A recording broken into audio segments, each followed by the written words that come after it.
All right, everyone, welcome to the Rock Fantasy Files. Mr. Steven Keeler is taking a week off because he's going to see too many concerts and he needs to have some beauty rest.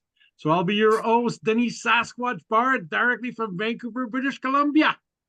And Woohoo! today we're Hell going to be yeah. talking about Bathory. This is one of the first sessions. We call these the hostile takeover session because we do whatever we want and we talk about whatever we want and there's no fucking rules. So that's why it's called the hostile sessions. That's fucking All right, metal. that's metal. So with us today on the panel to discuss this amazing band Bathory, we have Miles Veron from Louisiana. We have Mr. Stephen Levin. We have Obie all the way from nowhere. We have Con Oh, yeah. Ralphus. Snap. We have John McEntee from Incantation. And we have Mr. Ah. Ed, promoter of the Star, Farsty. So are you guys ready for this? Oh, yeah. All right. Hell yeah.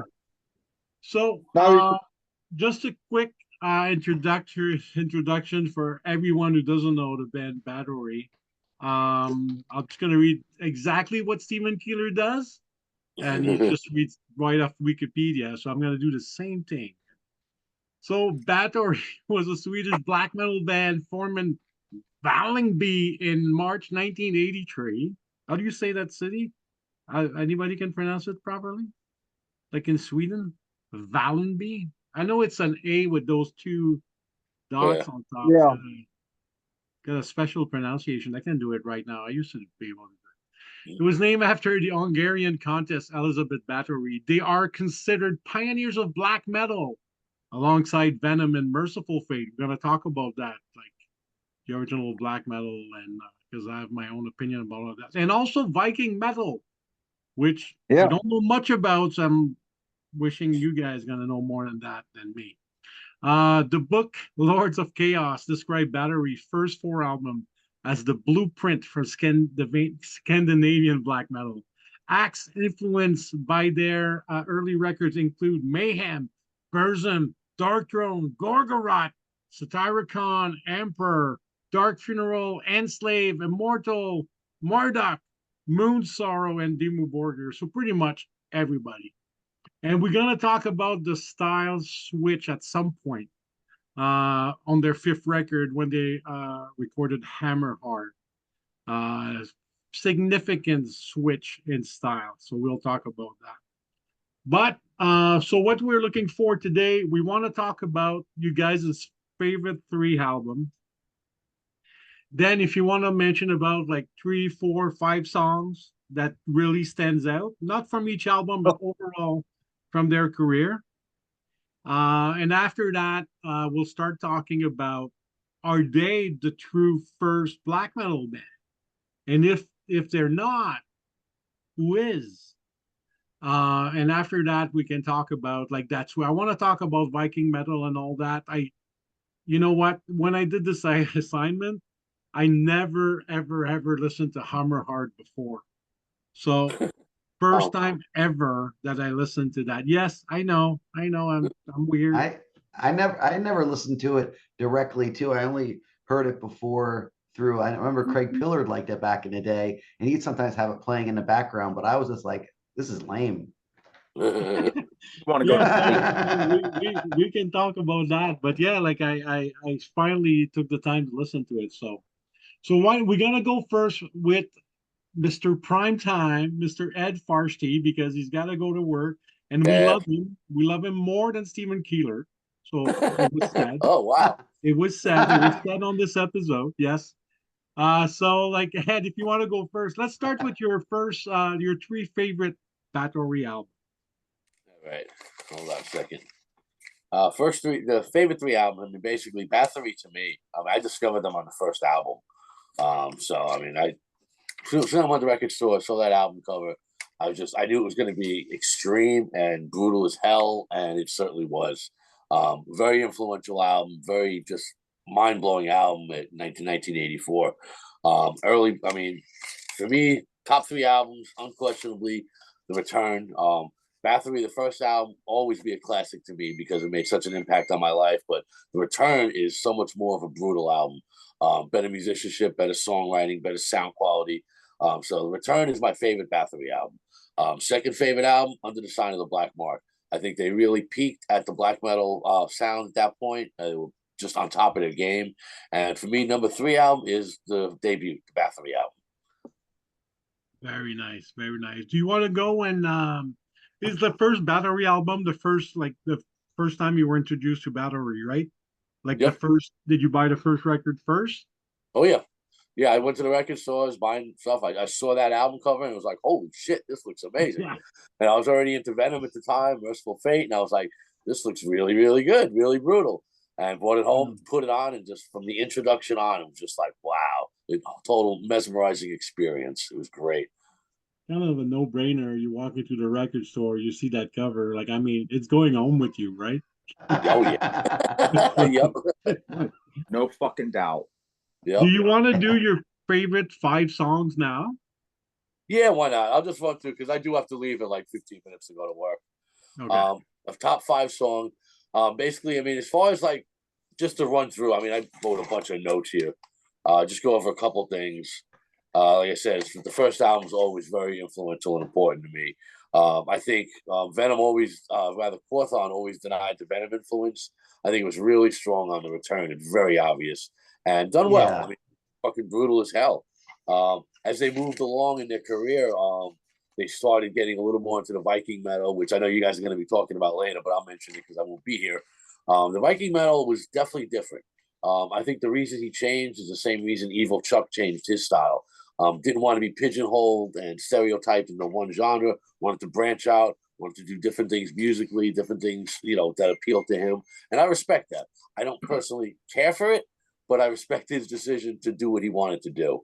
5 best songs for me, even though I love the black metal era a whole lot more, A Fine Day to Die. I think that is just a brutal, fantastic Bathory song. Number 2 song is Raise the Dead. Number 3, The Return of Darkness and Evil. Number 4, Total Destruction. Again, the early Bathory, which is fucking fantastic, and I love it. And my 5th favorite song, One Road to Ace of Bay. On that album, I really don't like anything off that album. I forget which album that was now. There was either Hammerheart or Hammer. Yeah. The whole album, I think, is really kind of bad, except for that song. I love that song. And that song really stands out for me. The Viking era, I really wasn't a fan of. I said pretty much by Hammerheart, I was always like, this band is not what they used to be. They were going way downhill. What was it? The Hammerheart, and then Twilight of the Gods, I think, is just total shit. I really do not like that album at all. And everything after that, they did the speed metal for a couple of years. Then they went to the Viking. Well, they did the Viking metal, then the speed metal, which was more like 90s new metal, speed metal. It wasn't very good. Couldn't stand Quorthon's vocals at that time either, unfortunately, which I hate to say because he had such a great voice. But when he's doing the speed metal thing, it just didn't sound right. Then he went back to the Viking metal. And the Viking metal, I mean, they were one of the pioneers, obviously, in doing this, which is very strange at the time they started doing it. Now it's huge and everybody does it. Again, not a fan. Can't really listen to those albums. They kind of sound all the same to me, especially the last 2, the Nordstrom 1 and 2. It's like the same song for like 2 hours, But I do respect his decision to do this and to go do his own thing.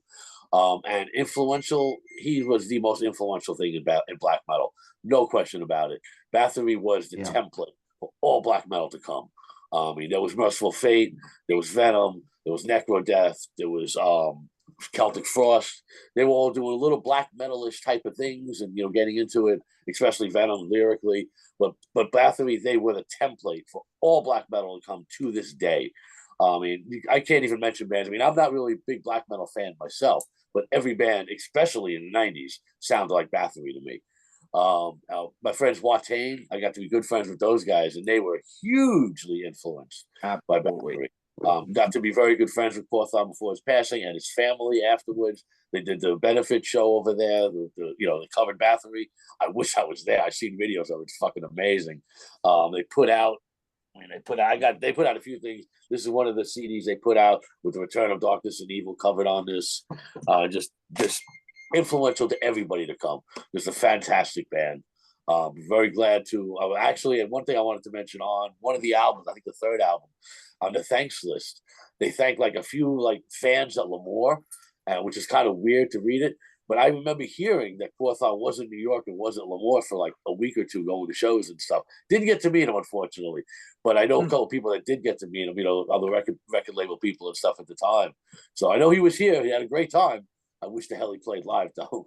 So that's it for me. Unfortunately, I have to go to work. Guys, have a great show. Bathory are one of the fucking greatest, the black metal band of all time. Have a great show. I will watch the rest of it, and I'll join you guys again next week. Take care, guys. Have a great show, Danny. Thank you so much, Ed. Thank you. After Ed's speech, that's it. We're done. We can just wrap it up. We're out of here. Like, Yep. You rounded up the whole thing. you just Let's go said drink. everything that we needed to know about Bathory. All right, Miles, you're up. Let's go start with your pre-favorite record.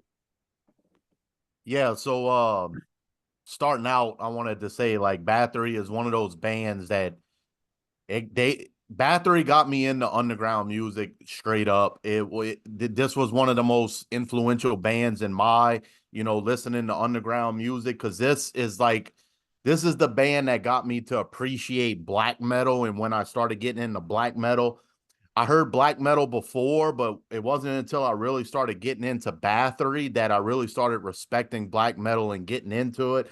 So Bathory, and I've heard Bathory years ago, and they've always stuck with me, one of my favorite bands. So my 3 favorite albums I'm going to go with. Number 3, and this is hard to do because, all these albums, like the early black metal stuff, are just so classic. But number 3, I'm going to go with The Return of Darkness and Evil.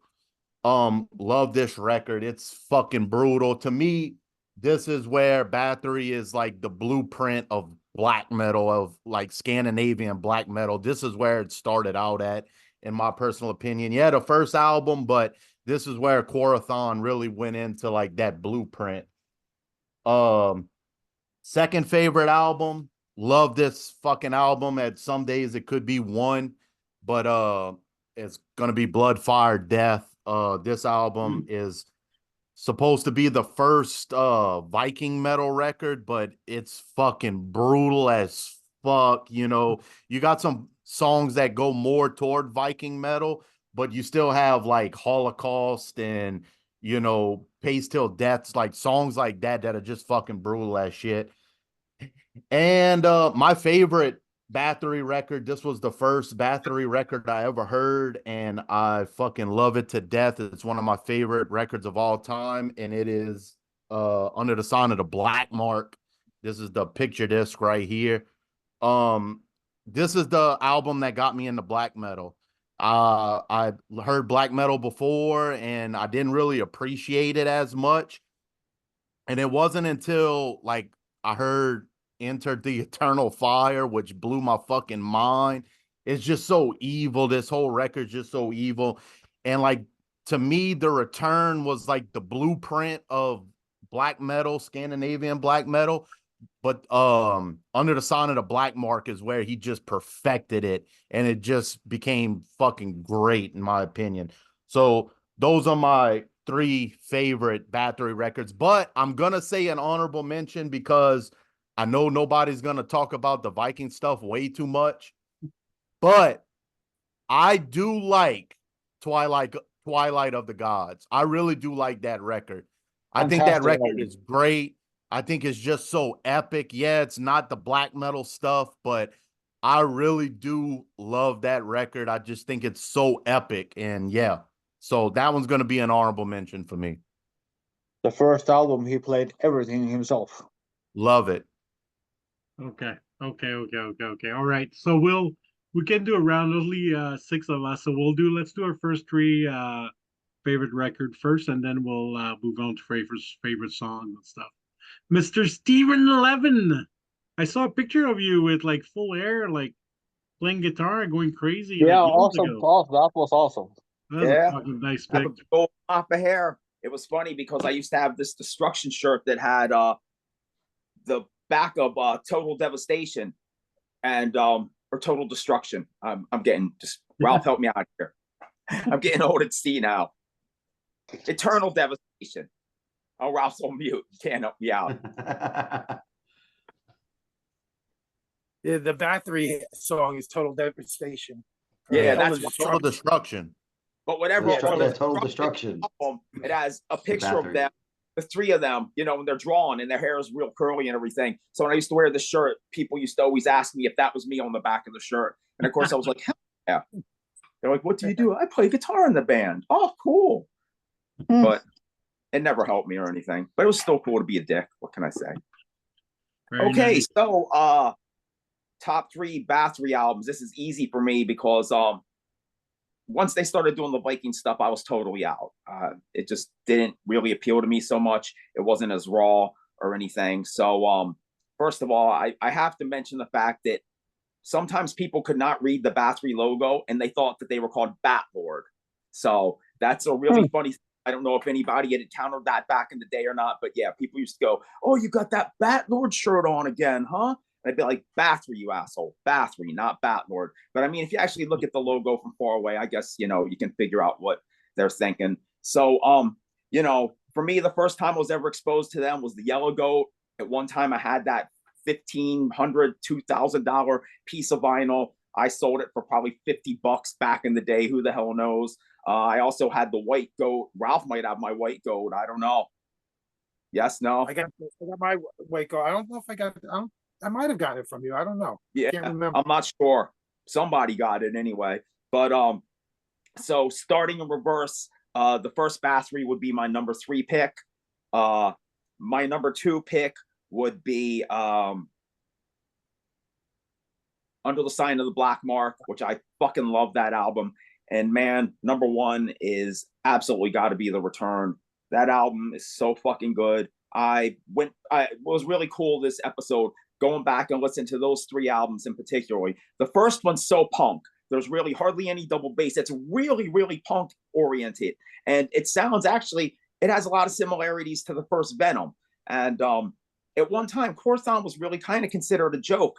Not so much because of his music, but more so because he just really looked a lot like what Kronos was already doing with the way he looked, with the pants and the bullet belts and all the necklaces and standing in the pentagram and act, you know, just all that, the upside down crosses. But when The Return came out, it really showed that he was not such a joke, because that album is a cacophony of chaos. It's a like, what the fuck is going on here? Chaos. It's like you couldn't even like understand it at first. It was just so raw. And that album will always stick with me as one of my favorites. And going back and revisiting that, I was going nuts. I'm like, holy shit, this is so fucking good. And Under the Sign of the Black Mark's another one that to me is just a hair less intense as that one.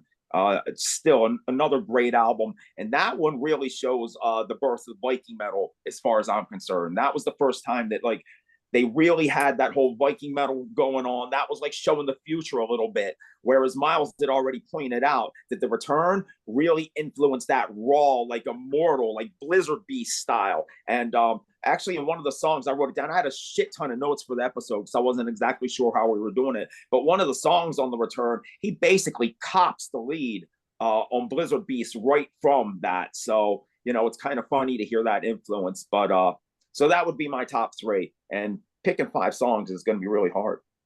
Forward to hear that. All right, Obie, you're up, Mr. All-Nighter. Yeah. Top 3 albums is gonna start with Under the Sign of Black Mark, number 3 for me. And number 2 is gonna be Return. And number 1 is gonna be Blood on Ice. Interesting. Mixing it up, yeah. Interesting number 1. Yeah, mix it up. Why Blood on Ice? Tell us about Blood on Ice. Blood on Ice was the first Viking album he ever made. He was made before Hammerheart, but he was afraid of how the public's gonna view it, because it's a concept album and it's right. Quite different, but it's so well written, so well sung, so it's so much better than Hammerheart. But I guess he he scrapped it and then he gave out Hammerheart instead. But he made an interview where he mentioned the album, and then he got forced like by fans to like do he did the overdubs, and then they released it back in '96. So for me, Blood on Ice is my first Bathory album. It's the first Bathory I heard. So for me, Blood on Ice is special. Very interesting. Cool. Very interesting. It's almost So like we've got to shake it up. yeah, it could be a hockey title too. True. Yeah. Plus, you never forget your first, right? Yeah. Huh? All right, Count Ralphus, you're up, buddy. All right, so my number 3, I'm gonna go with Blood, Fire, and Death. And to me, this is the first Viking album. Like the lyrics aren't super satanic, and there's even like a Viking on the cover, and it looks like a kind of Viking scene there going on. But yeah, I love this album. It was like the last real great album by them. My number 2, it's kind of a tie between The Return and this. I got them both behind me on vinyl, but I got to go with the first Bathory. And you know, it's been brought up a few times about how like he denied being a Venom fan and stuff. On the first Bathory, they got a song called Sacrifice. Then they got another song called Raise the Dead. The name of the band is Bathory after Countess Bathory. On The Return, they got a song called Possessed. You know, if you really look through all their stuff, there's so many similarities. It's unbelievable. But yeah, my number 1's always been my number 1. Under the Sign of the Black Mark, I fucking just love this album. Every song is killer. It's very memorable, way catchier than the first 2. I mean, they're great for what they were because they're so raw and brutal. And but this is the most memorable. This is the one that I listen to the most. Oh yeah, I got this on vinyl too. But yeah, definitely my favorite album by them. That's my 3. All right, very cool. John, you're up. What's your top 3 Bathory albums? Okay. Well, first I want to just bring up that it was total bullshit when Corthon said that he never heard Venom before the first Bathory album. I mean, it's almost impossible with those song titles and just the vibe. It's more of like a punk like Motorhead-ish with the black metal mixing kind of thing. It's like they had their own identity a little bit, but it was hugely Venom influenced. I just always thought it was funny because it's like it's so obvious, and it's like he almost makes it worse by like denying it all the time because he's basically like just not telling you the truth, you know, trying to like look over there, you know, it's like saying like squirrel or something, you know, when listening to it, because it easily could have been the first Bathory could have been a Venom album. Actually, it could have probably could have came right after Welcome to Hell. Yeah. Well, you gotta remember, he's Swedish. That says a little. but yeah. So anyway, for me, as far as my top 3, it's kind of tough because it's a toss up between the first Bathory and Blood, Fire, Death. But I think the first Bathory is, in my opinion, more of it I like. I think some of Blood, Fire, Death, I think there's a couple parts on there that I just listen to and it's cringeworthy. I can't remember. I was trying to look really quickly because I couldn't remember offhand what song it was. But the last song on the first side where he does a little guitar thing, it goes. That's I'm just like, Golden Walls of Heaven. yes, and yeah, I think so. And it, dude, that was just, I just thought that was the lamest thing because I was like listening to the album, like this sounds really awesome, and then you throw that in there. I was just like, at that time, I was so die hard that I was just like, I don't even want to listen to this album anymore. I did not listen to it for too long, but every time that came on, it was just like, that's so lame. Hold on, but didn't Venom do that too? Yeah, on they did. Teacher's Pet. There you go, Venom right then again. Yeah. Yes, Yeah. you're right. Yes. But for some reason when Venom did it, it like worked. It seemed like the way Bathory did it, like the song was super serious, and then it has like that kind of cheesy little guitar part thrown in there. It just seemed like it was a sore thumb for the song. It didn't make the song any better. If anything, it made it worse, you know? So Venom did it that's for Teacher's Pet, right? It seemed like it kind of fit the concept like a little bit better, right? yeah, Yeah, that's definitely so someone good. that's never heard Yeah. Venom before. Yeah, Destruction does like a funny thing too at the end of Mad Butcher or something. Yes. Plays the Pink Panther thing. But it's, Yeah, I don't know. it's kind of like, It's right there at the same time. So yeah, I mean, it was true. It was kind of common to do some really evil, brutal song and then throw in something really cheesy at the end of it or somewhere in there. You know, I mean, I get it, but it just for some reason for me on Blood, Fire, Death, that part just like it brought down the whole album for me. I mean, I'm not as hardcore as I was back then, where it's like I could listen to it now and just be like, okay, yeah, that part sucks. But it's like I hear so many songs now that suck, so it doesn't suck as bad as when I was younger and everything was more fresh. But anyway, my bottom line is between Bathory, I mean, between the first Bathory and Blood, Fire, Death, I really like both albums a lot, but I'm gonna go against the fact that that little lead sucks. I'm gonna just go Blood, Fire, Death as my third favorite Bathory album. The number two, I'd have to go with Undersigned at Black Mark. I love that album. It's so good. It's so great. But for me, the Return is just the true template of black metal. It just is everything that I mean, it was inspiration for me with Incantation. You know, I mean, both especially Undersigned at Black Mark and The Return were both super influential. I mean, Paul Ledney, you know, basically sounded like Corthon on The Return, you know, and that was one of the reasons why I was super psyched on Jam with him, because I kind of thought he sounded like a mixture between, Corthon and Dead, you know, from Mayhem or whatever. So I was like, this dude, you know, has to be, you know, the kind of person I want to jam out with and stuff. But yeah, I go with that. I mean, I listen when I listened to The Return, I was just I haven't listened to it for a little while, and it just reminded me how freaking great it is. The songs are dark, evil, and catchy. You know, I think Corthon, I don't know if Corthon's playing drums on there, but the drums are a little better than the first album. The drums are really bad in the first one. But the thing that's great about it, especially the first two Bathory albums, that they're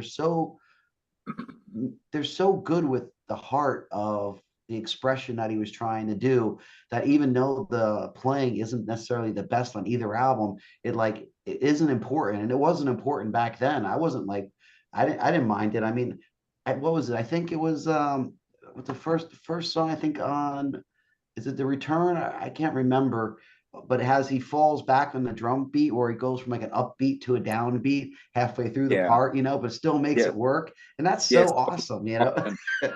Crazy what he does that. It's nuts.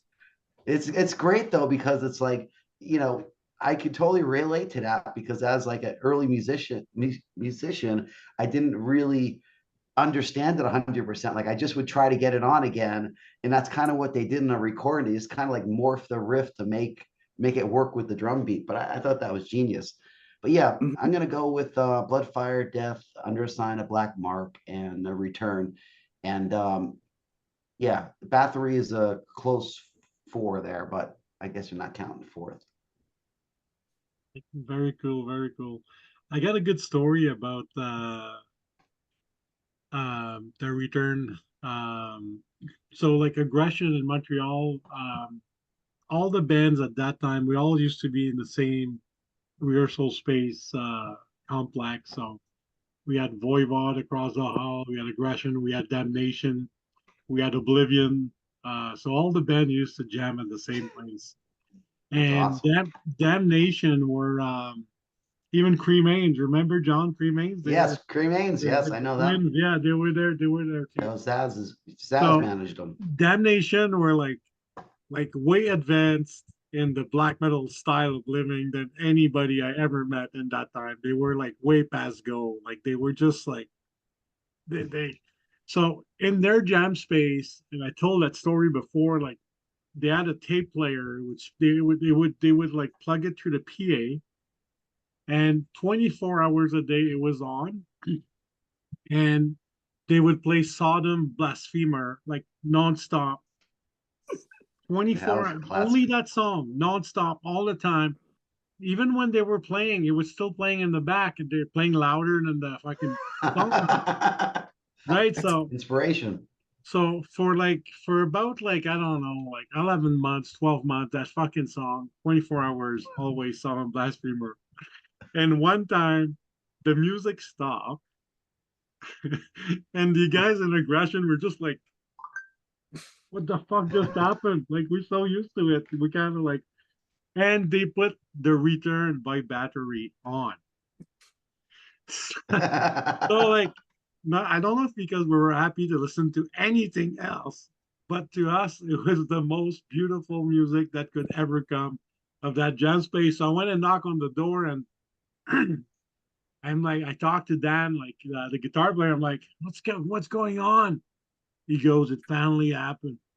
I'm like, what are you talking about? He goes, there was something worth listening to besides Sodom Blasphemer.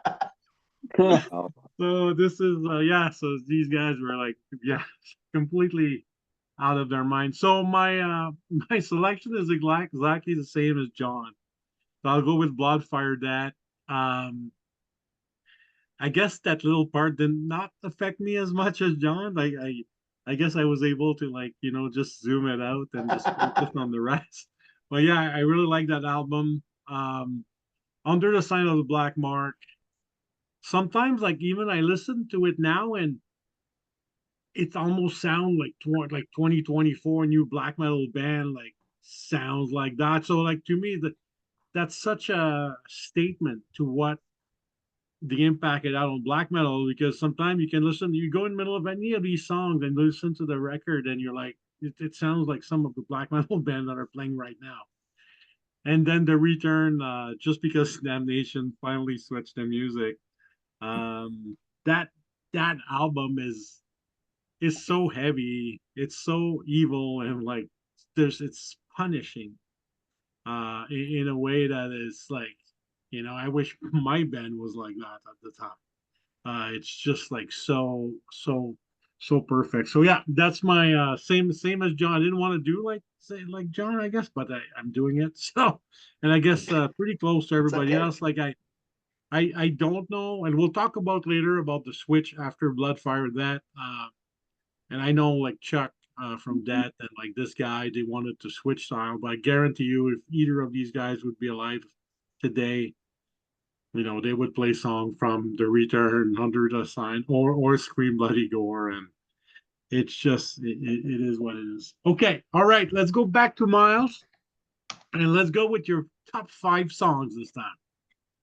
All right, so the top 5 songs was really, really fucking hard because I mean it's Bathory. I mean, it's they got so many great songs that so what I kind of did was, I kind of went with some songs that I really like, might not be the top 5 greatest Bathory songs, but I wanted to incorporate, some albums in there so that probably wouldn't got discussed. But number 5, I'm gonna go with Through Blood by Thunder. It's off of Oh, nice. Twilight of the Gods. I really like Nice. that song. It starts off slow, like with this melancholy riff, and then it just busts in like freaking thunder blows in. And to me, Quarathon's not the best like singer. He's way better doing his black metal screams than he is being a singer, but that is one of the songs that I think he did a real good job with cleans on that song. But I love that record. So yeah, I'm gonna go with Through Blood by Thunder. Number 4, I'm actually going off of my favorite song off of Hammerheart, which is Baptized in Fire and Ice. Um, I'm not the biggest fan of Hammerheart. I think it's pretty overrated in my opinion, but this song is my favorite song off that record. I think it's fucking smokes. And that's like to me, this is Quarathon doing the Viking metal stuff where, you know, Twilight of the Gods was more melancholic and, you know, softer, where in this song, he was a little bit more aggressive with it. And I really did like it with the Viking metal stuff. So going into the black metal stuff, which is the good shit. Number 3, I'm gonna go Necromancy. I mean, it's hard to say that this song is at number 3 because it's one of my favorite Bathory songs. I mean, fuck. I mean, Necromancy is one of those fucking songs that when it comes on, you know, if you're a true metalhead, you know what song it is, and fucking everybody's rocking out to it. 2, I'm gonna go Enter the Eternal Fire off of Under the Sign of the Black Mark. It was one of the first Bathory songs I ever heard, and I just thought it was just so fucking evil the first time I heard it, and it just stuck with me all these years, and I still think it's one of the most evil songs. It's just like Enter the Eternal Fire, just like give your soul over to this shit, and it was just fucking evil in my opinion. But number 1 is Blood, Fire, Death, the self-titled song off of Blood, Fire, Death. This song makes me want to pillage a fucking village. I mean, you know, take over a fucking village. Like, I've never had a song that makes me want to get on a horse and just fucking go to war. And this song does it for me. It's just so I mean, I say it's brutal, but it's just like it makes you want to get up and do something. It just makes you want to get up and just run around and do whatever and do some fucking war shit. Just like I never wanted to be a Viking more than fucking hearing this song. Like this just makes me want to just go to war right there. So that's my 5 favorite. Awesome. Very nice. Very nice. All right. Thank you so much, Mr. Levin. I'm literally cracking up because my notes are so similar to what Miles is just saying there. It's like fucking hilarious. Okay, so I erased a whole bunch of my notes, so I would have some sort of organization here to pick 5 songs, which is really tough. I am not putting them in any order because you're not doing that to me. So some of my favorite songs, Necromancy, what Miles just said, it shows the promising of what Bathory was going to become because that riff is the golden fucking riff. It's so good.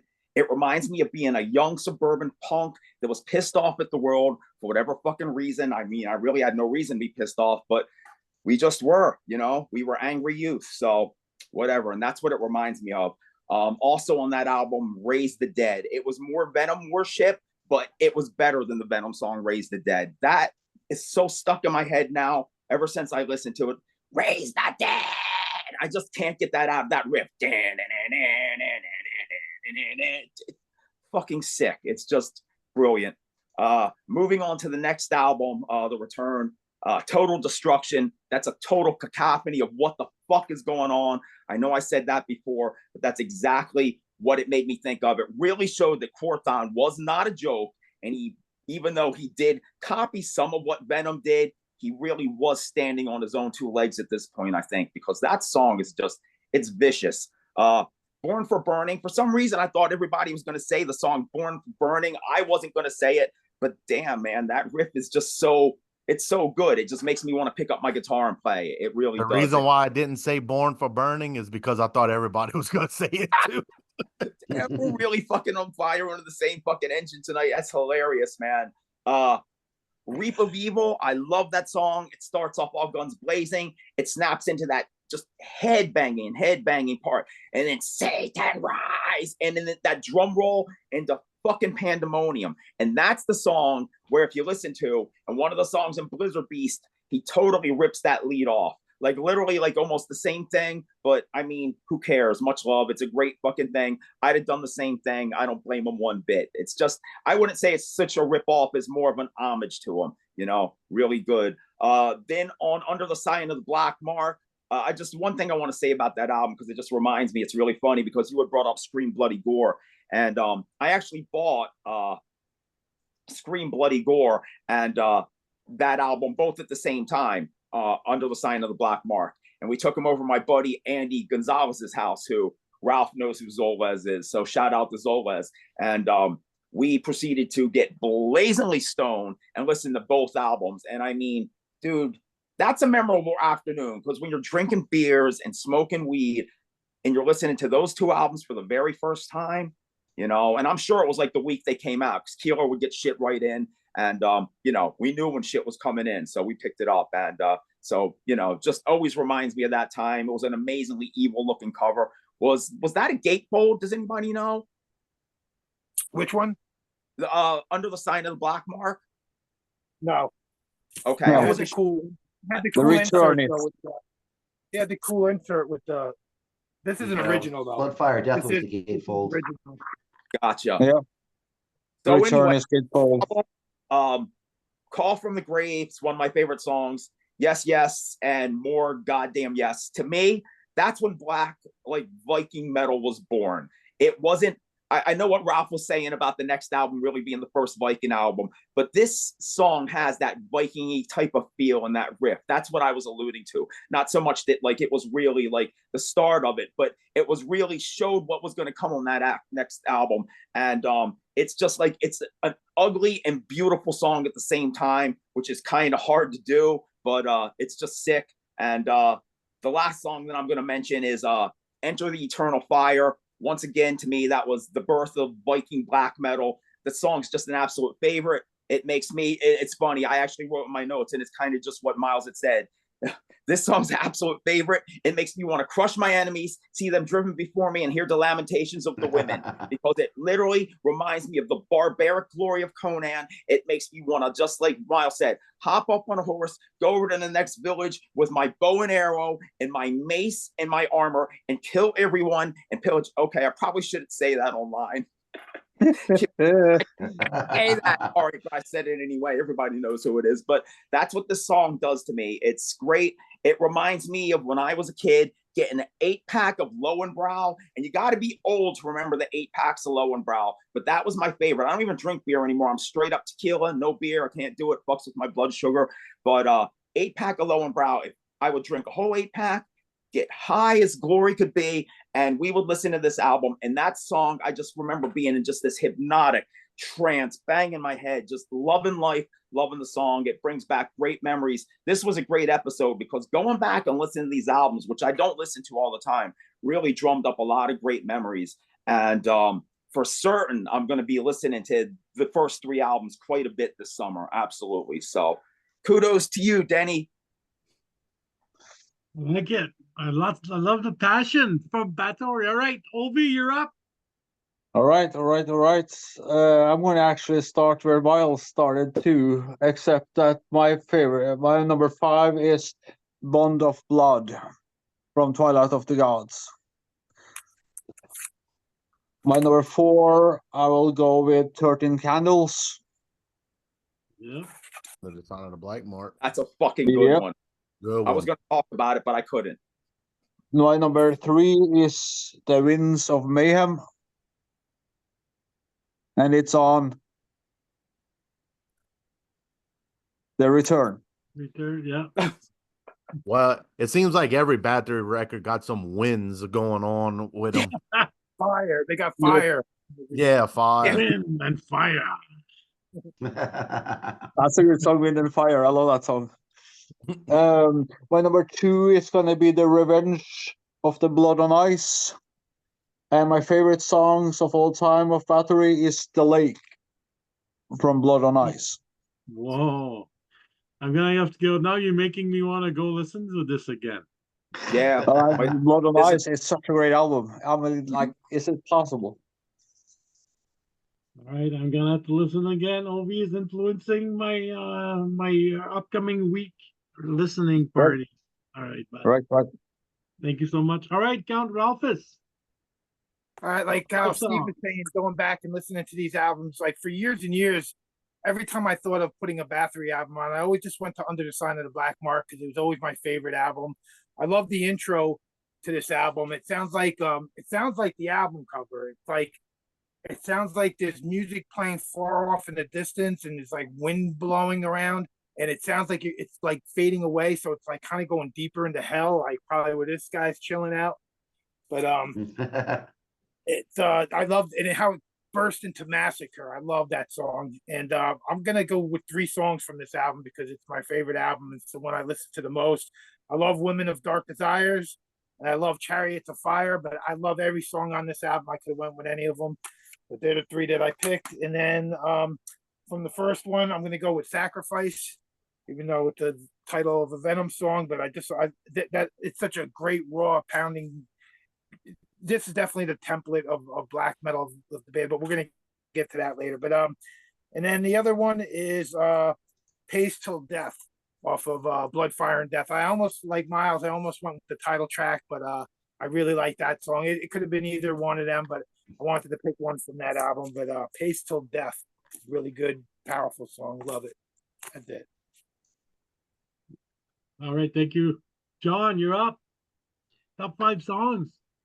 Okay, well, it would be really tough if I had to pick my top 5 in the Viking era because I really didn't like that. Did I make that clear? But to be honest, I just like to be a dick. But no, I do think it's important what they did for, Viking metal. It wasn't really original at that time. It just wasn't my cup of tea. I was like way more interested in heavier stuff when that stuff came out. But looking back at it, I mean, I don't like it, but to see how many bands use that as inspiration is just phenomenal, and it shows that what a visionary he was. And, I mean, maybe he's just doing what he wanted to do. Accidentally became a visionary, but he was, even without trying.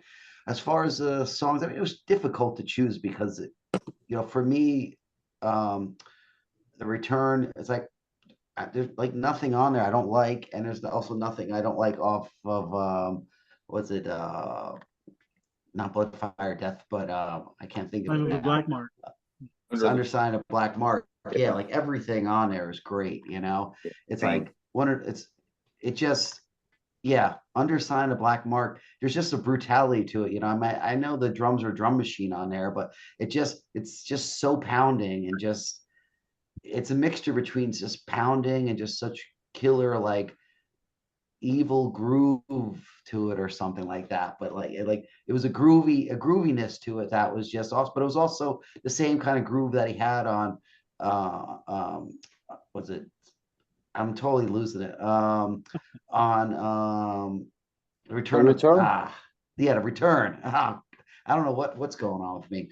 Anyway, so my top 5 in no order, Total Destruction. I mean, it's just a great song. It just perfect template black metal song.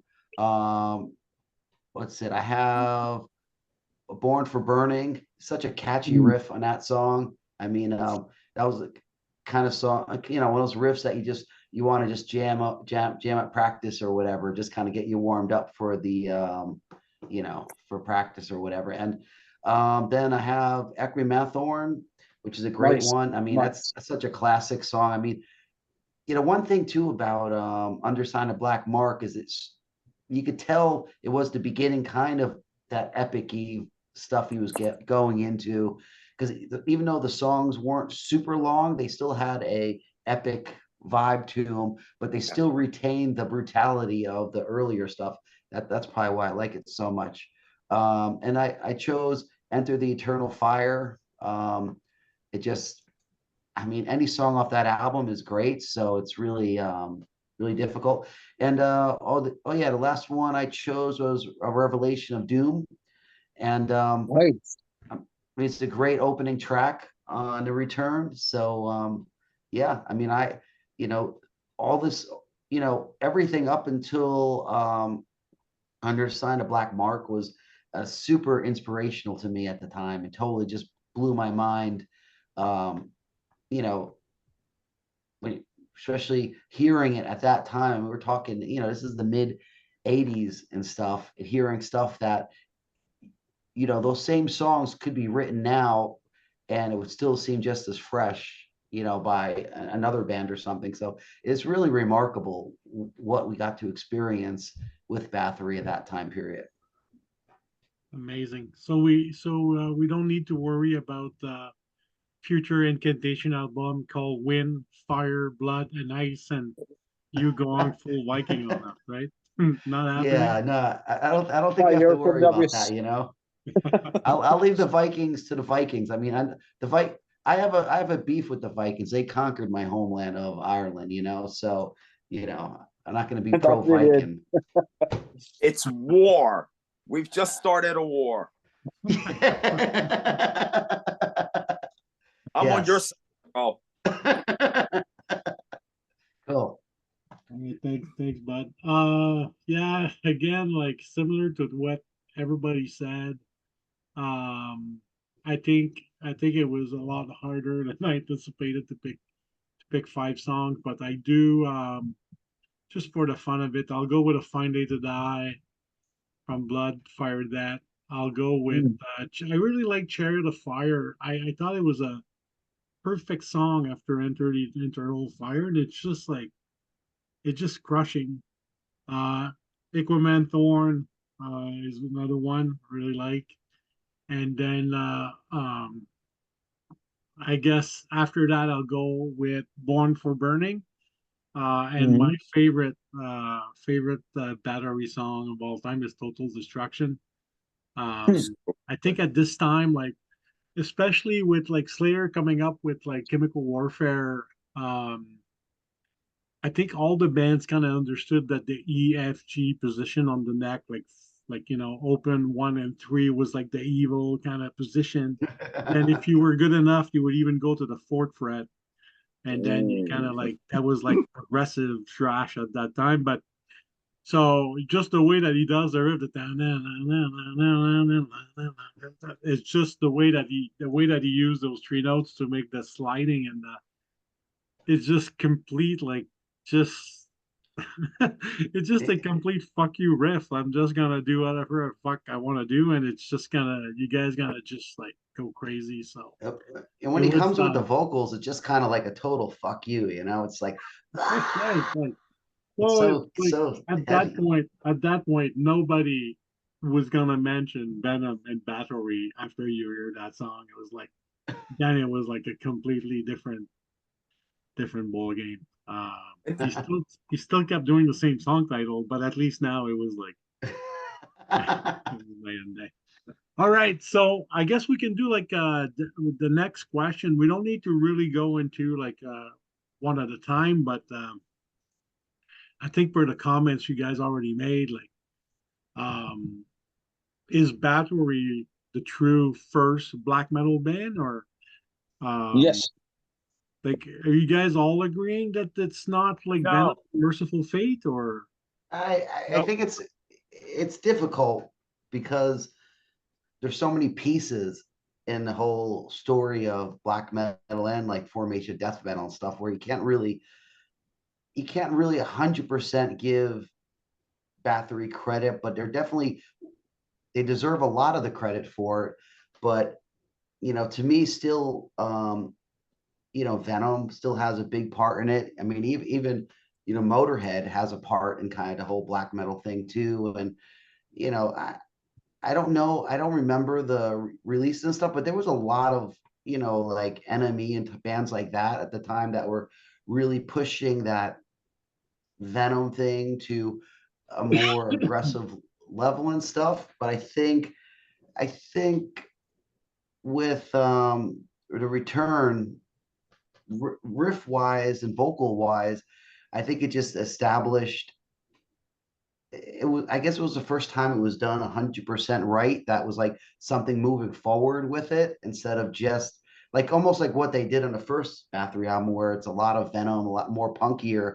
It kind of like yeah, that was the first time it kind of was put together properly. It's kind of like for me, like how Scream Bloody Gore was, the first album that really came out that kind of put all the pieces together, but there were still a lot of other bands that were contributing to it, but they got it right. And I think Bathory got it right on that. And I mean, it's evident when you hear, any of the black metal, from starting from the 90s, like early 90 black metal. I mean, they were just totally just ganking, the Return and Under a Sign of Black Mark big time, with their riffing styles and stuff like that. Yeah. Yeah, go Cal. I loved what he said about the Death album, Scream Bloody Gore. It's like, yeah, they didn't invent death metal, but they became the template. And I think that's exactly how Bathory is. They became what everybody copied from that point on. But Venom coined the term. To me, black metal in the beginning was more about the lyrics. It was, if you're satanic lyrics, that's why Merciful Fate to me was black metal. So it really wasn't a sound because Venom and Merciful Fate were so different.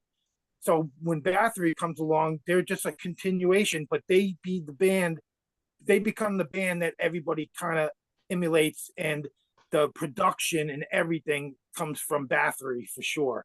But I still go back to Venom and Merciful Fate being the bands that really started it. But you can even look at the early Slayer, the first Slayer album, and the Haunt in the Chapel. I mean, those are totally like Venom, Venom almost black metal-ish too. It's just that it was, but they did it in their own way, which ended up being more thrash influence, but they still took that Venom thing. I mean, I think especially Haunt in the Chapel is very black metal-ish, probably Slayer's most black metal. Like Incantation and Deicide to me are black metal really because of lyrics. It's how I defined black metal in early days. I defined it that way, but it just like they say, oh, they're like black metal, but they're playing death metal, But there's a lot of death metal bands that definitely fall into the satanic realm. So I think it shouldn't have been focused on the sound so much as the lyrical content, Well, I mean, speaking for us at least, it's like we were influenced by black metal and death metal, and death metal stuff that was coming out, and the classic black metal stuff. I mean, at practice we would play, Sarcophago and Bathory and assorted other, like Celtic Frost stuff like that, kind of stuff. So it's totally all mixed together and integrated, to what we are, and probably a lot of other death metal bands were, I mean, back then we were listening to just the most extreme music possible, and how could like The Return and Underside of Black Mark not be some of the most extreme albums at that time, So it was an inspiration for sure. I mean, there's no doubt. I mean, like I said earlier, one of the reasons, besides, I like Paul Lenny's drum playing, but I also loved his vocals and stuff, and I wanted him to be the vocalist for Incan originally because he had that that kind of Bathory sound to it. Just has that, I mean, listening to The Return, I'm just like, totally sounds like Paul Lenny ganked that big time, but it's great. Well, basically, Deicide, like Cannibal Corpse, are so different though, like how like lyric wise they're both extreme and brutal, but I definitely see there was like a satanic wing of the death metal, but it just never got lumped in with the black metal because they went more with the sound than the lyrical content. But I always thought that was the real thing to black metal was the lyrics, Yeah, well, I always felt like more of a connection with the black metal actually at that time than the death metal. I mean, I liked the death metal and whatnot, but I felt that our stuff was more closer to black metal. So it was actually kind of a bummer when black metal started getting popular, but they were kind of tossing us in with death metal that was not in the same vein as us death metal wise. We weren't commercial death metal at all, but it's not about us. They started using black and death a little bit, but that really didn't take off, that term, black and death. I mean, people describe bands that way, but it doesn't become like a whole genre in itself, Yeah, for sure. Black and death, I would say Belphegor is many bands. Behemoth. Yeah. And then a lot of the black metal bands black metal in the beginning. That time, Behemoth is a perfect example. They started off like almost like a Bathory type of band, and then they became like a Morbid Angel type of band. Absolutely. Yeah. So, I was about to say, they still kind of considered black metal though. Die Kingdom Come by that demo by Morbid Angel. David Vincent's damn near close to black metal vocals on that. Yeah. The lyrics are satanic as hell. Yeah, absolutely. Fucking right. And I mean, in this argument, you also got to throw in Possessed for certain with 7 churches. because that Yeah. was something that was, I mean, really Absolutely. dark and brutal. It was like almost taking Slayer to the next level at that point. And then, the witching metal demo from Sodom. When I first heard that demo, I was blown the fuck away. And that's like what John was saying. We were just looking for the heaviest. We didn't care what the quality was like. We just wanted to hear the most raw, like that. The death demos, my God, those death demos, you could barely listen to them, but we loved them. Fucking right. Them things are fucking That good. shit was just, Bands like bands like Marduk kind of seem to come from more of the possessed world too. Not every band sounded like Bathory. Some of the real powerful black metal bands sounded more like possessed, sort of. Mhm. Heavy shit. I love Yeah, what you but guys are saying about. I love what you guys are saying about, especially like John mentioned for Venom. I always think about the first two albums when you look into the EP. Seven Gates of Hell, as a song, as some like very strong elements of black metal. And same with the Acid Queen EP with those what was the other two songs on like Acid Queen, Die Hard, and what Die Hard. Bursting Out. Yeah. Like Bursting And then Out you was had the just like plus completely- 45 with the Nomine Satanas. Fuck, dude. That's one of my favorite all time. Nomine Satanas is so badass. Jesus, dude. because Bursting Out, even though it's like it's kind of like a crazy Steve rock and Trevor. roll song, it does have when they're going, it does sound similar to what Bathory was doing like later, but closer in sound than say like a song like Poison or In League with Satan or things like that. So they were definitely At one point that I want to bring up before I forget, John had brought up Total Destruction, the song, when the guy switches from the downbeat to the upbeat. And I've talked about this before, but it's really funny because guaranteed he did not mean to switch from the downbeat to the up, because nobody was doing that at those days. And what it was basically an innocence of playing because you didn't really know how to play. So you just played as brutal as you possibly could. And some of the stuff that came out from that whole thing were like Tommy's drums in Destruction or Witch Hunter's drums in Sodom. I mean, my God, Witch Hunter couldn't play to save his life. But you're going to tell me that the early Sodom isn't brilliant?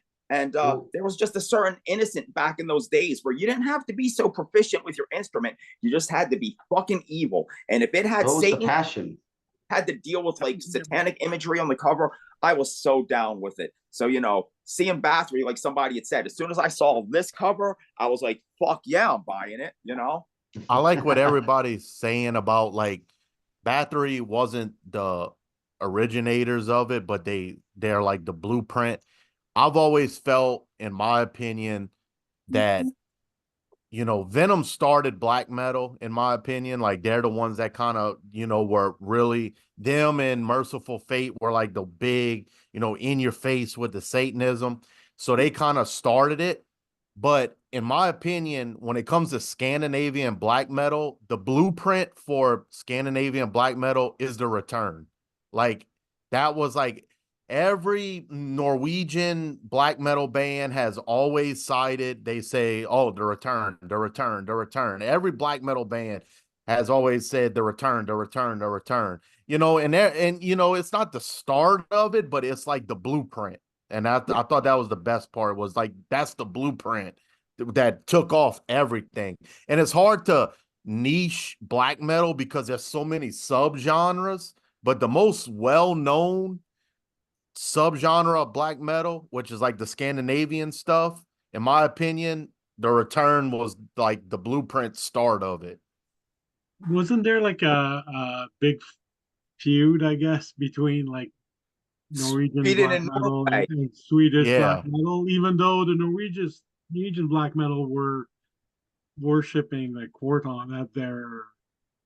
It's kind of a weird, like, I don't like you, but I like the guy who comes from where you are, who started shit. Like, Well, if I'm not mistaken, Obie could probably, clear this up a little bit. I think the Norwegians were a little bit more pissed off because they were playing more death metal around that time. Death metal was like the big thing in Sweden. Yeah. And then it was like so against death metal at that point. That's Yeah, why but they I thought they're really cannibalizing themselves, really, because a lot of those black metal bands ended up integrating a lot of death metal into their sound anyway. Plus, it was really from the same core, just another way of, looking at it. I mean, So, black well, metal was Dark trying, just Throne, try.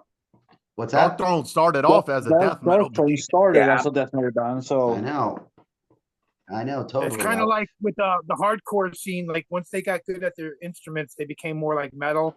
And the same thing with the black metal. They once they could play really good, all of a sudden they're like throwing in way sicker leads, way better drumming, and it's just because they gotten better at their instruments.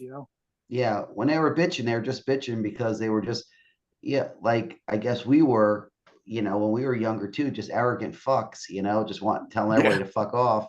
And that's kind of Elite. what they were doing, That was This, the this, best band, this production band you from could get back Cleveland. then. Fuck them. They're from Cleveland. Oh no, these guys are.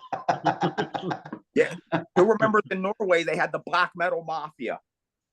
That's what they used to call it, black metal mafia. We used to hear all this shit about the black metal mafia.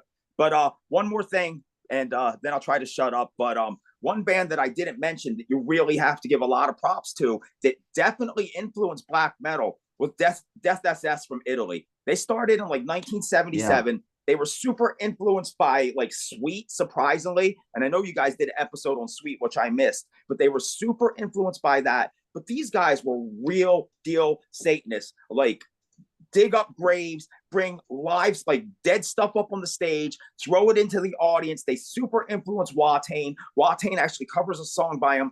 They were wearing corpse paint and dressing up. Like there's pictures of them like in 79 with like the corpse paint on.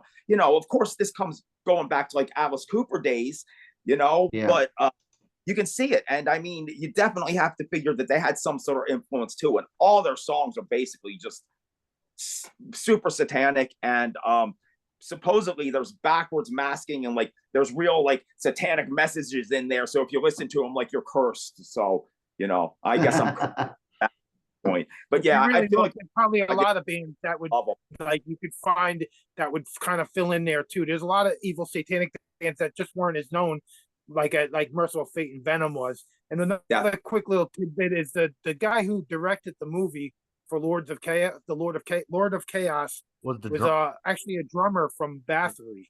Bathory, yep. He played. That's right. That's right. Oh yeah, yep, that's was. About that. That's amazing. All Count right. Grish pissed off about that movie, bro. He did not like that movie at all. He ain't happy about nothing. I read that book too. True. Me and Steve both read the new book by him. Yeah, it's really interesting. It really was. I mean, at least now we really know the true thing, his feelings. But it was really funny because he slams everybody, dude. He doesn't like any of those bands. Like Emperor, he's like posers. Emperor's posers. Like really, there was like two bands. Like he said, Immortal was okay, and I think he said that Dark Throne was okay also. Yeah, he liked the early stuff or something by a band here and there. He would like one album or something, but he was pretty picky. Yeah, I remember Varg said the only death metal record he ever liked was the first Deicide record. I remember the guys from those guys from Damnation. They used to like write letters with the guy dead from like Mayhem, and they had to cut themselves and then use their blood to like write the letter to each other. And then I remember the guy were telling me like, oh, we got our blood to write a letter to this guy, like, and I was like, isn't that a bit much? like why how does it work? Like, how do you make the letters perfect? Anyway, I have a letter from Crizian when I did some artwork for him. They sent me a letter from Brazil, like inviting me to come down there and hang out and stuff. And they signed it in blood with upside down crosses in blood. I still got it in like a photo album thing, Fucking awesome. But in Brazil, that's okay. That's the government does that too. All right, one more topic, guys, before we wrap up. Let's talk about that switch to like Viking metal, and then a little like little venture into thrash, and then after that, kind of like somebody I think Miles mentioned like some why switch. Any comments about like Anything you have heard from Warren about why he switched from after Bloodfire to Dead and go full on, switch his vocal style? It, Uh, I've read so many. I mean, at the end of the day, we're all talking about like how Quarathon, says that he wasn't influenced by Venom. He also lied about his dad being in the record company that he was involved in. So, I hate to talk about him because he's such an influential figure, but he wasn't the most truthful person out there. So he's got like 100 different things of why he switched up. But, I think he kind of, switched it up because he kind of had that Chuck Schuldiner, mentality where he was like, he didn't want to get pigeonholed. And I've also read that he knew that the first three Bathory records, which is up to Under the Sign of the Black Mark, that he knew he couldn't top those as black metal records. So he went into another direction that he wanted to go into. That's just something I read. So he kind of knew that the black metal thing, he was never gonna top that black metal thing. So he just switched it up and went into a different direction that he always wanted to go into. That's just something that I've read. And like I said, there's so many different reasons out there why he said he changed up. And like I said before, he's out throughout history, he's not the most truthful person to listen to. He's not the most reliable source. He'll give you about 5 different ways of why he couldn't play live, whether he was influenced by this band or that band and all kind of stuff. Yeah, almost like he was insecure with himself because he Mhm. wanted the crown of maybe creating the style without acknowledging the fact that there was pieces to it was some building blocks to what he had. But some musicians are like that. They shy away from their influences because they don't want to get caught or something. But sometimes it's too obvious. Yeah. His I way remember was it's Possessed too used to obvious say when you stuff deny like it. that too. Possessed used What's to say that? stuff like they didn't like being compared to either Slayer or Venom. I forget which one they preferred. I think they preferred being compared to Slayer, but they didn't. They like Yeah. being compared to Venom at the time. I remember. Yeah, it's just a weird thing that certain musicians have that it's almost like they're get too much self-importance or something where they don't want people to know. I mean, any of us we have to be influenced by something. Like music just doesn't come out completely out of nowhere.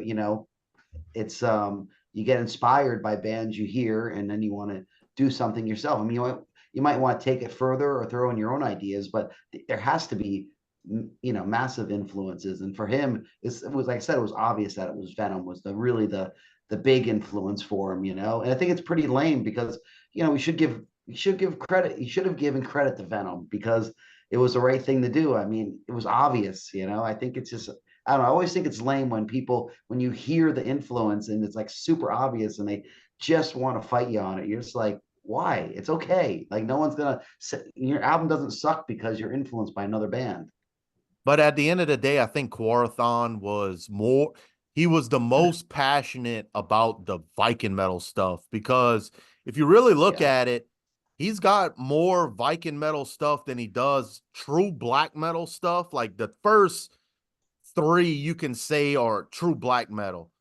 And then, Blood, Fire, Death, Hammerheart, Twilight of the Gods. And yeah, he did Requiem and then the other one, Octagon, which is like These some, two, yeah, they're the some, albums. yeah, the thrash Yeah. records that are, I don't mind them. They're not terrible, but they're not the best. Then he did, what's the one with the fire? Destroyer of Oh, that one. Worlds. It's like half thrash, half Viking metal. And then his magnum opus is Nordland. Well, what he considers his magnum opus is Nordland 1 and 2. So I think he started off black metal, but I think he was most passionate about the Viking metal stuff at the end. That's in my opinion. Yeah, I well, I He think think he it's. was also just made I think it's as younger. simple. I think it's as simple as all right. He's already been compared to Venom, his whole 4 albums or whatever. So now here's a chance to start something that no one's really jumped on, it's a whole well of new mythology he can go into. And then in '88, how many satanic bands are out there? It's just like, what new thing can you write about? Say, I mean, it's still going on today, it hasn't stopped, but it's hard to be original being satanic. And for somebody who's being compared to Venom all these years, I think it was simple as, all right, here's another avenue. But as far as changing the vocal style, I think that's where he should have maybe just changed the name of the band. It should have just been called Quathron. He shouldn't have, Yeah. you know, if you're going to change that much, he could have been, or give it some kind of Viking name. He still would have had clout, and people would have still followed him. But I know how it is with bands, won't give up that name. If they could sell records with under that title, then they'll never give it up, no matter how much they fucking change. They always got to hold on to that name, because that might get them Yeah. I remember in those days, like Bathory getting offered quite a bit of money to come and play in North America, and I'm talking like Oh, yeah. serious money. But I thought, like, so similar to, like, see, like a lot of guys around the same time kind of went through the same thing. Like, you know, like I listened to Celtic Frost, Necromantical Screams, and I thought that was the vision of like what the next album was gonna be. Um, and Bloodfire that could have been a smoother transition, because Bloodfire that has little elements of Viking where he was It's going first. So pre-Christian he, Viking. Not he could have satanic. like Not a he satanic could have album. like slowly continued, because there's a from the Return to Under the Sign to Under Bloodfire Ice. There's a Bloodfire that there's like like a progression of quality, and so why not try to even go one more up? But I mean, you know, like everybody got influenced by you know, some people is money, some people is girls, some people is people around them telling them like, hey, there's a new band called Guns N' Roses, like, you know, they're selling million records. Why don't you do that? So there's a lot of reason, but I especially for like Celtic Frost and for Bathory, I think like, you know, because to me like Sodom and Creator at the time kind of stayed pat, while these guys kind of went completely different, and they probably would have benefited the most from switching, just enhancing what they were doing already right, instead of going to Cold Lake, and which is a completely different Yeah, discussion. agree. But going to that when uh, they were masters at doing what they were doing, and they could have, you know, kind of go more, even more greater. And I feel shafted because I'm thinking there's music out there that should have followed these records, but it never happened. They just went, and then you Yeah. know, like John said, from an artist standpoint, kudos for having the balls to just go and do what the fuck you want. And you But know, I'm glad Ralph brought that up about, you know, how many satanic bands were around that time, because that was another thing that I've read, that Quarathon said that one of the reasons that he switched up because he was tired of feeling like he was Satan's bitch. And in Hammerheart, the music, it you could hear Bathory in the music. It's the vocals Yes. that really kill it. It sounds like a progression. It's not as fast as the earlier stuff, but it still has that Bathory sound and feel. But the vocals is what makes it totally different. If he could have kept the evil vocals, it would have worked for a few more albums like that. or do a variation of both, like introducing Yeah, slowly, he and does a maybe Yeah, tiny bit. a gradual would have been But better than he such a wanted, harsh. after Blood, Yeah, Fire, Death, he wanted to put out Blood on Ice. That was going to be the next Yeah, one, but yeah. but Quarathon felt like, and he felt right, that that was too big of a shift. To So extreme.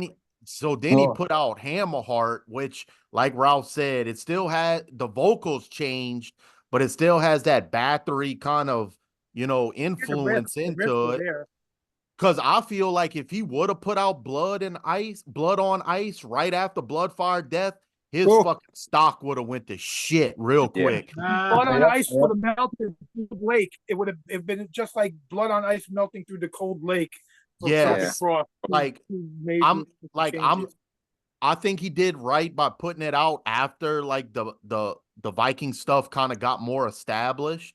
Because if he would have did that right after Blood, Fire, Death, like Ralph said, fucking big would of have a melted straight through into the cold lake, and that's what he would have been known as. Yeah, Yeah. for sure. Because Blood on Isn't Ice, like, he used all his time. Blood on Ice, he had the vision, he had the time, he used it. The songs are so great on Blood on Ice because they are so well written and so well played.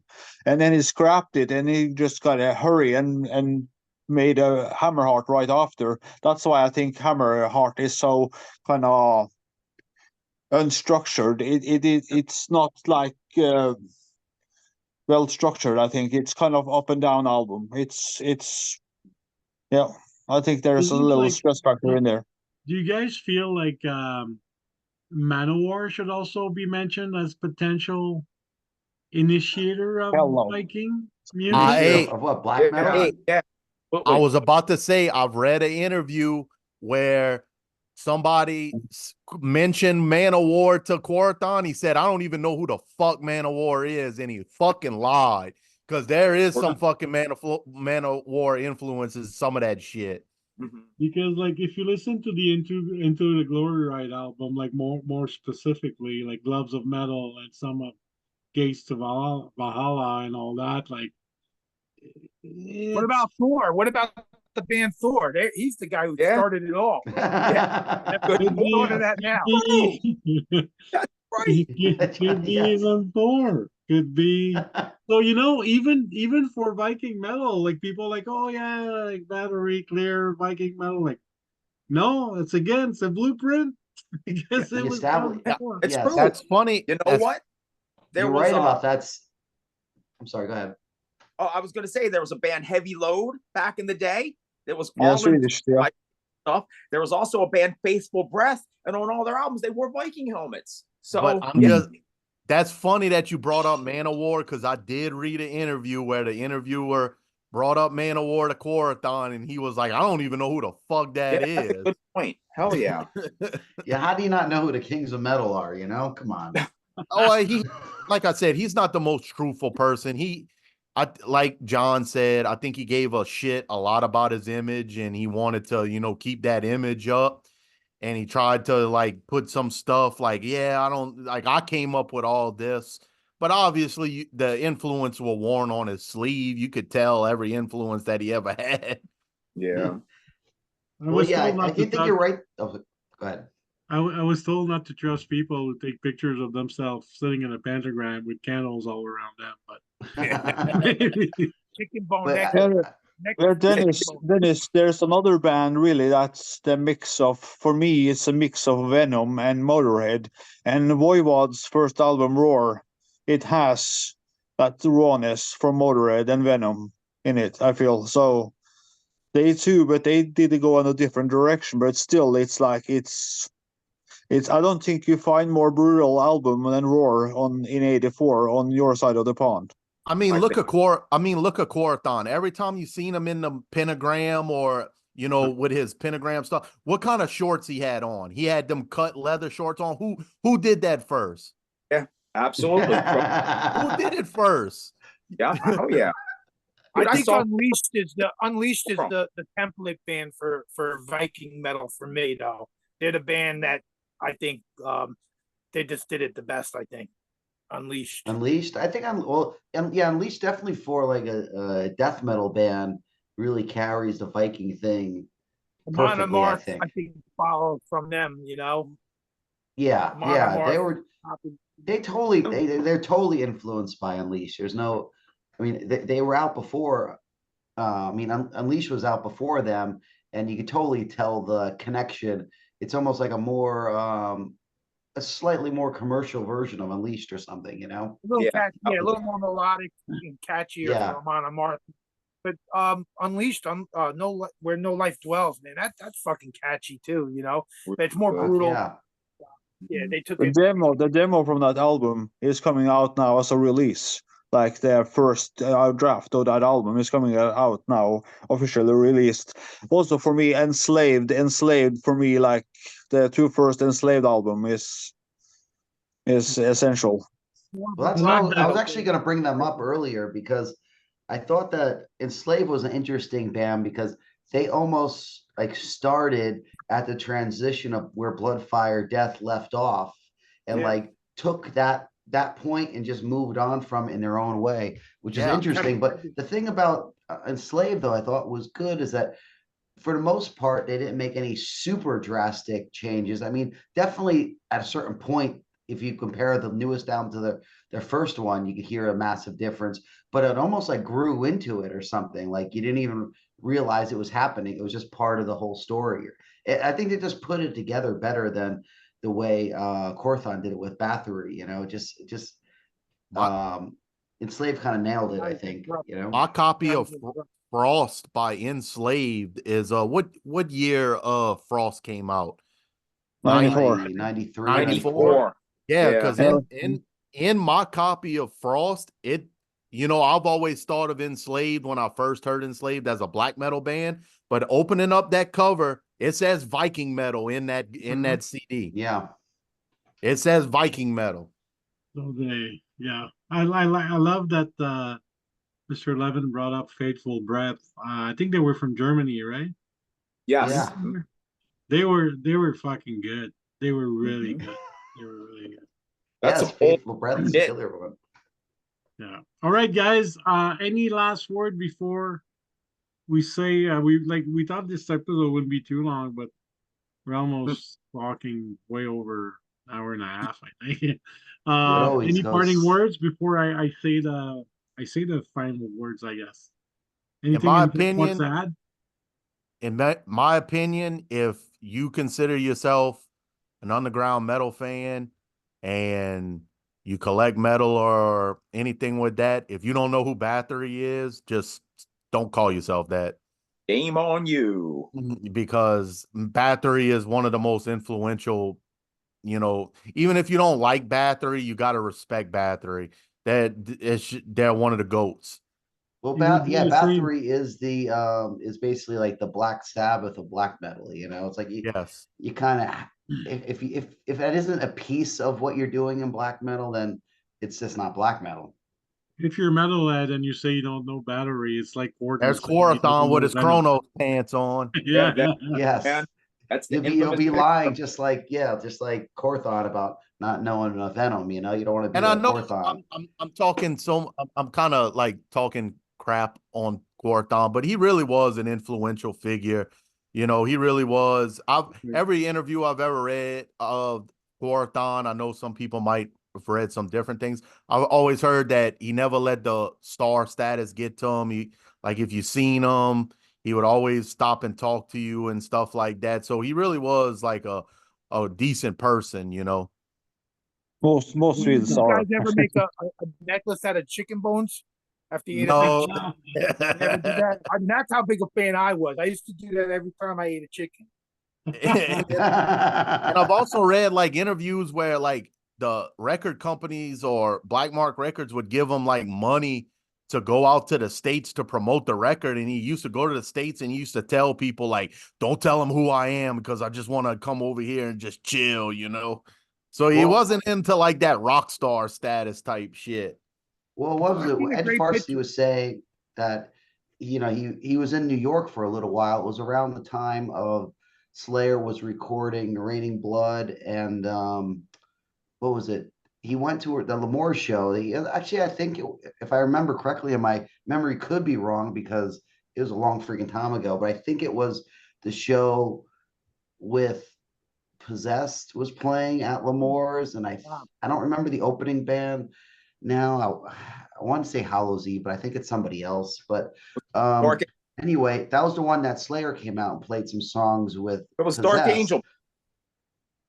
I don't think so.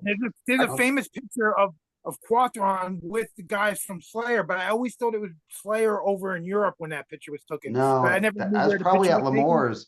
It might have That been was at backstage L'Amour's. at L'Amour's. There's a picture with him with the whole band of Slayer.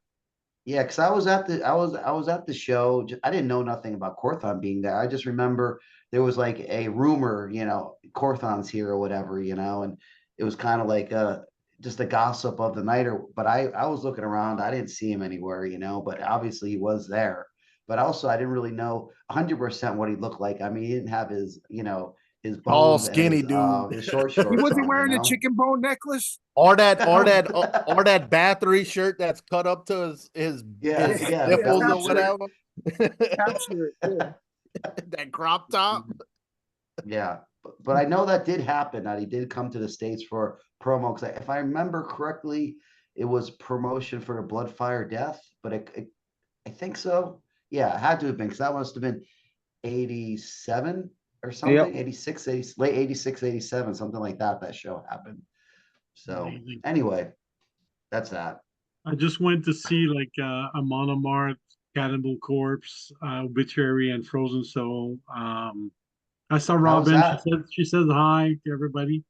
Yeah, it was good. All four bands were like fucking fire. There was like almost 10,000 people at the show, which Damn. for Vancouver, BC is pretty insane. And in the pre-show, I was talking with Miles and Ovi, and I mentioned to them that a lot of people in the crowd were young kids, like under 25, 20 for sure. A lot of kids like 10, 12, 14, 15. And you know what? I saw a shit ton of Bathory hoodies, Bathory shirts. I saw Bloodfire Death. I saw the first album a lot. The main, like their main shirt that everybody has with the stuff in the Go. back. All the But albums has been printed now. They are like all the Bathory albums has been printed on T-shirts now, so they are all in different stores. So they are been reprinted. so I think that the kids they know the importance of the band, and they know their contribution, and they go back. Like I said, it sounds so today. It's weird. Like you listen to it, So and old, but it's so today. Yeah. I yeah. mean, So back in the 80s when those albums came out, I mean, what, 40 years music, it sounded so dated, you know, but now 40 years old music sounds current. Yeah. Good crazy. point. But one quick thing before we go is how did those bands translate live in such a big room? You know, I mean, 10,000 person room. Sometimes death metal doesn't translate, you know, quite as good in such a huge arena. Well, honestly, I think the volume for Frozen Soul and Obituary and Cannibal Corpse could have been a little bit louder. Definitely a Monomart came out swinging, but they were a little bit louder. Like I could talk to somebody like beside me during like the Cannibal Corpse set, which is unusual because usually they're pretty loud. But like all, you know what, they one of the biggest fucking circle pit I ever seen in Vancouver for Obituary and for but yeah, it was just great venue, great sound. Everybody had a great night. It was sold out. And like like I guess the package was right. But yeah, it came across good. There's like footage on YouTube of the show, and it looks what it was like being there. It's very pro, but I the metal scene is growing.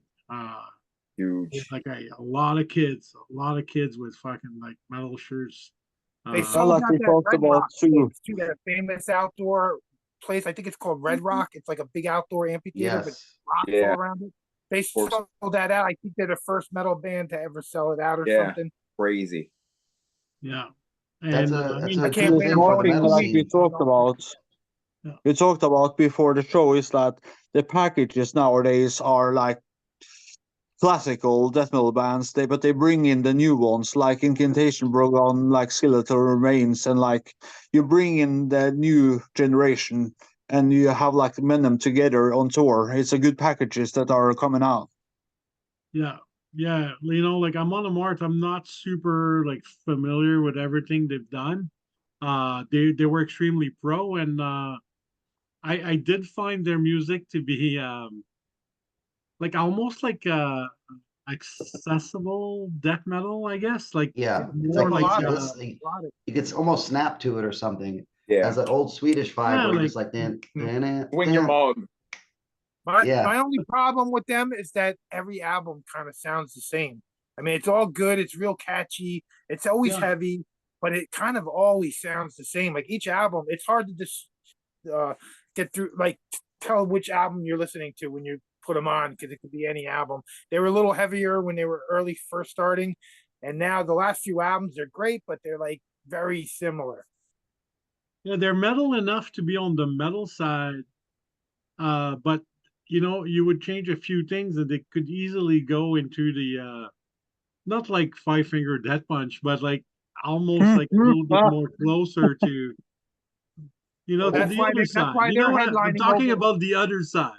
Yeah, it's That's why easier. they're headlining over Obituary and Cannibal Corpse, the legends of the scene, and they're the headliners because they're so much more accessible to these younger kids. That, but you know what? Those kids listen to that, and then before you know it, they're going to be buying that Cannibal Corpse Yeah. album. They're going to buy the Obituary, and then they'll be buying the Incantation. And Yeah, well, Obituary were like it's you know, I saw Obituary like I don't know, like so long ago in Florida, but I think it's the best I ever seen them. They were on point and pro, they're and kind of fucking perfect. Rutan with Cannibal Corp is such a good fit. Like it's just, Fucking I good, mean, like dude. it's just that guy's ridiculous. Yeah, he's a fucking Yeah. beast. He's good on anything that he's And I fucking think on. Yeah, I he's think Corpse talented as fuck. Grinder's neck is now an extra 2 inches. It's like now wider than his shoulder. Like he's like, and he's Like a just thumb. laughing to it. Like, yeah. So, all right, thank you guys so much, and thank you, listeners. Make sure you follow the channel, talk about us, share what we do. We're trying to grow our brand, and you know, you guys are super important to us. And please, Showing your favorite albums, your favorite yeah, songs. comment. But We want to hear what you have to say. We love it when you say weird, said stupid things. We love it when you bash us. We love Yes. criticism. So keep doing it, and Tell us that all our picks sucked and that we don't know what we're Tell talking us that about. we all fucking bunch of posers and suck. I'll give you 5 minutes alone with you guys afterwards. yeah, we love the reality. The reality check once in a while is very Yeah, good. but nothing is wrong. State your opinion. Say the songs you like. If you like Octavian, you like Octavian. It's nothing wrong It's with all it. good. The thing is, there's no wrong answers. It's just what you like, so it doesn't matter. Right, Exactly. right. Exactly. Only All right, thank you everyone, and we'll see you very soon. Cheers. Part 2.